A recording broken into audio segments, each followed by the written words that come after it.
India's number 1 varicose veins hospitals ఐబీసీను సంప్రదించండి. మీ నొప్పి లేని ప్రయాణాన్ని ప్రారంభించండి.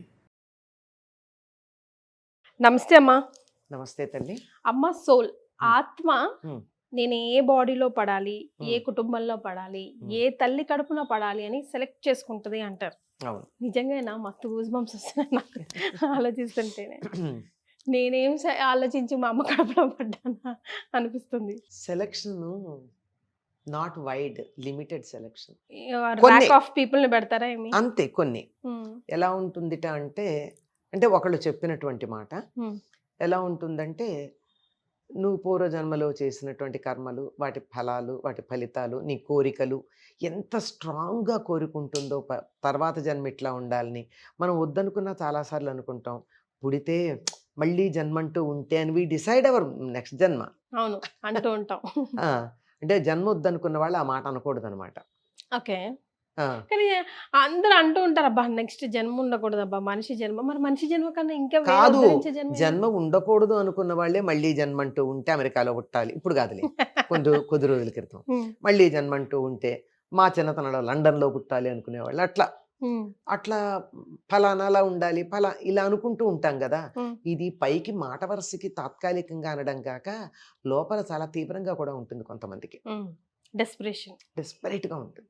అట్లాంటి కోరిక మీరు ఒక వ్యక్తి చేసినటువంటి పనులు, మంచి పనులు, చెడ్డ పనులు, వీటి తాలూకు మొత్తం ఫలితాలన్నింటినీ కంప్యూట్ చేస్తే అవుట్కమ్ ఏముంటుందో, ఉమ్, ఇన్పుట్ మనం పెట్టేస్తే, డేటా ఫీడ్ చేస్తే ఉమ్, అవుట్పుట్ ఏది ఉంటుందో దాన్ని అనుసరించి కొంతమంది పేరెంట్స్ అక్కడ ఉంటారు.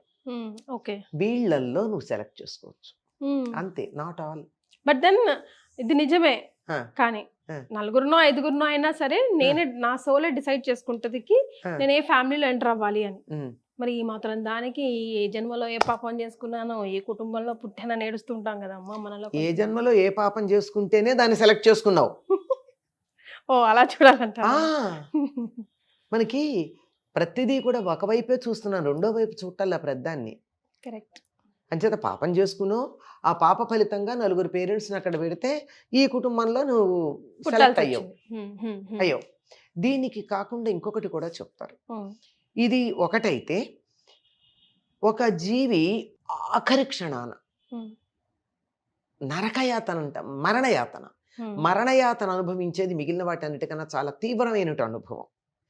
ఆ క్షణాన ఏది తలుచుకుంటే దానికి సంబంధించిన జన్మ వస్తుంది.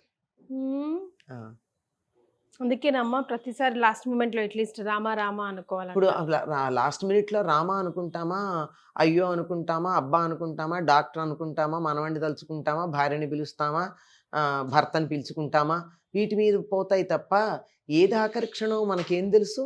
మారే రా అన్నాక మా అనే లోపల ప్రాణం ఉంటుందని నమ్మకం ఏమిటి? లేదు కదా. లేదు కదమ్మా. ఎంతమందిని చూస్తున్నాం, మొన్ననే చూసాం మనం. ఫ్లైట్ యాక్సిడెంట్ చూసాము, అంతకుముందు పెహల్గాం చూసాము, అయిన తర్వాత రైలు యాక్సిడెంట్ చూసాము, వంతెన కూలడం చూసాము.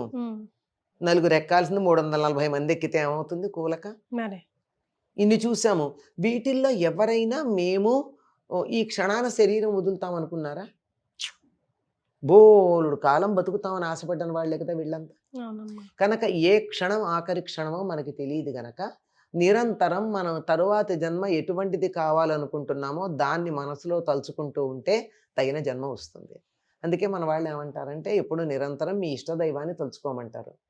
అమ్మ ఇన్నిసార్లు తలుచుకోవడం దేనికి? మళ్ళీ మనకు మాట చెప్తారు, మనస్ఫూర్తిగా ఒక్కసారి తలుచుకుంటేనే మోక్షం ఇస్తాడు అని. ఆ ఒక్కసారి ఎప్పుడు అన్నదే ప్రాబ్లం. ఇన్నింటిలో త్రికరణ శుద్ధిగా తలుచుకోవడం ఆఖరి క్షణమే కాదు, ఆఖరి క్షణం ఏదో మనకి తెలియదుగా. అందుకని దానికోసం తలుచుకోమని చెప్తారు. కనుక దానిని అనుసరించి మన జన్మ ఉంటుంది. దాంతోపాటుగా మనం చేసినటువంటి పాప పుణ్య కర్మల యొక్క సమస్తమైన కర్మల యొక్క ఫలితాలు, సమస్తమైనటువంటి మన తీవ్రమైన భావనల యొక్క ఫలితాలు. ఎన్నో సందర్భాల్లో మనం మంచి చేయాలనుకుని చెయ్యలేం, చెడు చేయాలనుకుని కూడా చెయ్యలేం. నిజంగా అవకాశం లేదు. కానీ ఎన్ని చెడ్డ ఆలోచనలు రావు మనకి. మరి ఎంత అదృష్టమో ఆ ఆలోచనలు బయటపడకపోవడమును వాటిని అమలు పరిచే అవకాశం లేకపోవడం, లేకపోతే ఎన్ని చెడ్డ పనులు చేయం కదా. ఇవన్నీ వీటన్నింటి యొక్క ఫలితాలు. తీవ్రంగా ఏది నీ మనసులో నిరంతరం దొలిచేస్తూ ఉంటుందో ఆ భావనకి సంబంధించినటువంటి జన్మ కలుగుతుంది. ఈ ఆప్షన్స్లో అవన్నీ ఉంటాయి, నాట్ అన్నీ కాదు, కొన్ని లిమిటెడ్. దాంట్లో ఇవన్నీ ఉంటాయి. ఆఖరి క్షణాన ఉన్నటువంటి మాట. అందుకే ఏం చెప్తారు, నిరంతరం ఒక రామం చేయమంటారు. దానికి తోడు ఇంకొక మాట కూడా మనకుంది, పూర్వులు ఈ వంశంలో పుడతారు అని కదా అంటారు కదా, పెద్దవాళ్ళు పుట్టారని. పెద్దవాళ్ళు ఎందుకు అంటే దాంట్లో కూడా కొంత నిజం ఉంది. ఎంత అంటే సాధారణంగా చనిపోబోయే ముందు మమకారంతో మనవన్నో కొడుకునో చూడాలనుకుంటారు కదా. ప్రాణం కొట్టు మిట్టాడుతూ ఉంటుంది. వాళ్ళు వచ్చేదాకా వీళ్ళ ప్రాణం పోను కూడా పోదు కొన్ని సందర్భాల్లో, అవునా కదా. అట్లాంటి సందర్భాల్లో ఆఖరి క్షణాన మనవణ్ణి చూడాలని అనుకుంటాడు అనుకోండి, లేదా కొడుకుని చూడాలనుకుంటాడు అనుకోండి, ఆ కొడుకుకి కొడుకుగా పుడతాడు, లేదా ఆ మనవడి ఇంట్లో పుడతాడు, లేదా కూతుర్ని చూడాలని మమకారంతో పోయాడు అనుకోండి, ఆ కూతురు ఇంట్లో పుడతాడు. కూతురుకో కొడుకో ఎవరికో ఒకళ్ళకి. అట్లా ఆ జన్మ ఆఖరి క్షణంలో ఉన్న భావాలను బట్టి ఉంటుంది. ఆఖరి క్షణాన ఉన్నటువంటి భావం ఒకటి.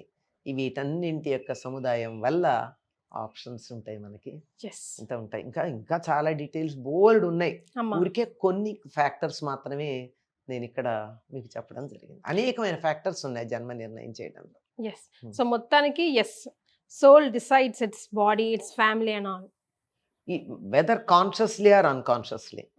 Sometimes it is conscious selection, unconscious you are forced to take because of other factors.